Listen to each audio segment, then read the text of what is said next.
you so much, Mayor-elect Adams. New Yorkers have been through so much over these last 2 years, and this latest Omicron wave has unfortunately touched all of us in some way. But as we enter our third year contending with the coronavirus, we are stepping up once again to meet the challenges facing our city with renewed vigor. Today, we're proud to announce a comprehensive plan to address COVID-19. As we enter the new year, we will drive down disease and further drive up vaccinations citywide, with a constant commitment, as the mayor-elect said, to saving lives, ensuring equity, and keeping our city open. The plan revolves around 6 pillars, which we will discuss in detail today. First, vaccination. Second, supporting hospitals in congregate settings. Third, testing. Fourth, treatment. Fifth, slowing the spread of the virus. And sixth, finally, safer schools. So first, our most important public health tool, which is vaccination. We have made incredible progress on getting New Yorkers vaccinated. Over 72% of all New Yorkers are fully vaccinated, reducing their own risk of severe disease and also helping to protect their communities. However, there is more to be done. The private sector employer mandate will stay in effect in the new year, with a focus on compliance, not punishment.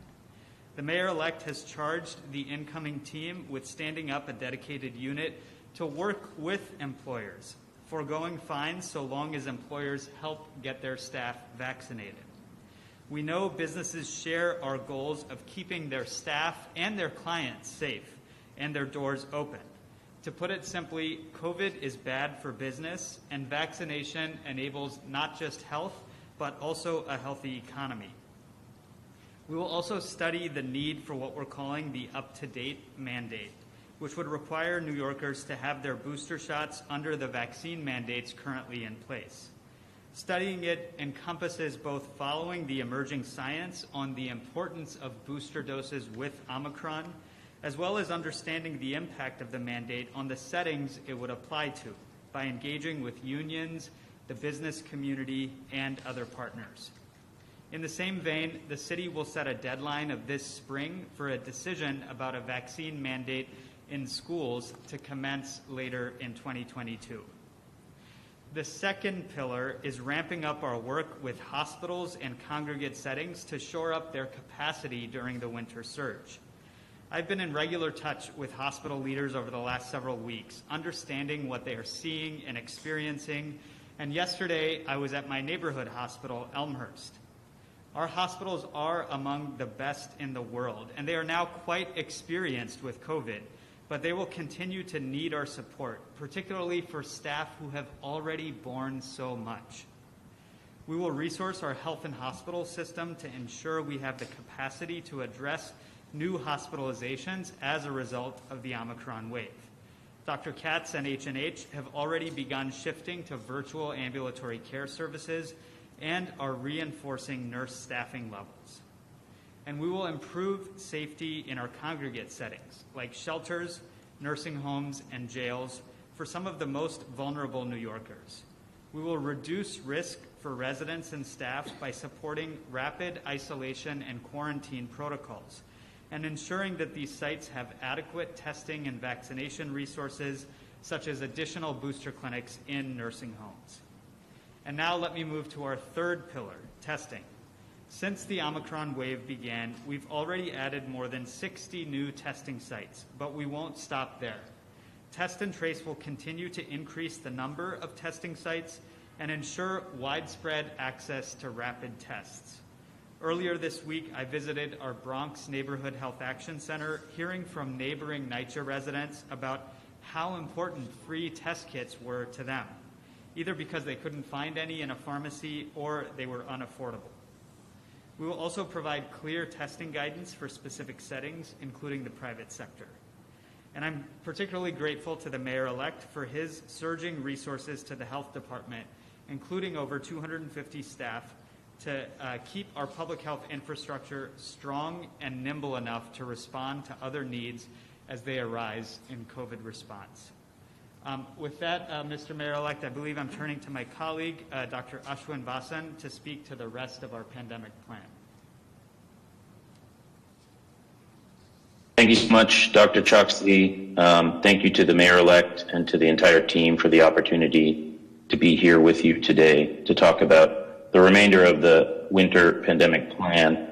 I want to start by saying we are in an entirely different place than we have ever been in our response to this ever-changing pandemic, in part because of the range of tools in our toolkit, including vaccines and testing, as the Mayor-elect and Dr. Chokshi have emphasized, but also in several promising findings about effective treatments for severe cases of COVID-19. In our winter pandemic plan and in our ongoing work to combat this virus, we will aim to increase access to monoclonal antibody treatments, sotrovimab, as well as oral antivirals, including Paxlovid and molnupiravir, with a focus on equity and on reaching underserved and high-risk populations. Next is our work to slow the spread of the virus. We all know the Omicron variant is highly transmissible.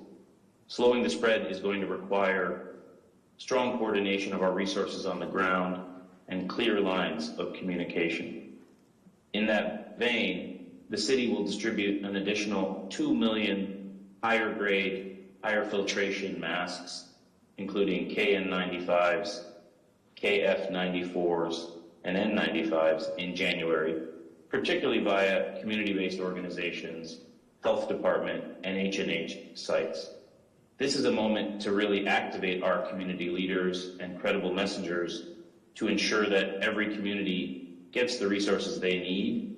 And masks are an important part, high-quality masks are an important part of our mitigation strategy in order to slow the spread.